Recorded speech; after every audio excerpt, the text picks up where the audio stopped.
ভারী বইগুলো।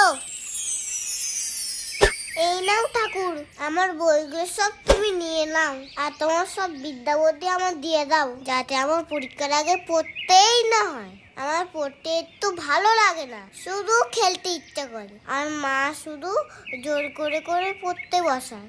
না পড়ে কে পরীক্ষায় পাশ করতে পারে শুনি? খেয়ে বললো কথাটা, গলাটা যেন চেনা চেনা লাগছে, মনে হচ্ছে ঠাকুরই কথা বলছে। সামনে পরীক্ষা কিন্তু, পুজোর সুতো কাটার সাথে সাথে যেন বইগুলো ঘরে আনা চাই, না হলে পিঠে মার পড়বে।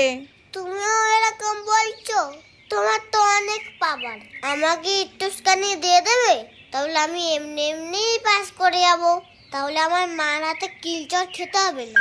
শুধু কিলচর না, আরো অনেক কিছু অপেক্ষা করছে তোর জন্য। না পড়ার জন্য এইসব ফোন দিয়ে এটেছো তুমি? পুজো হয়ে গেলে যেভাবে বইগুলো নিয়ে এসছিস সেভাবে বাড়ি নিয়ে আসবি। সামনে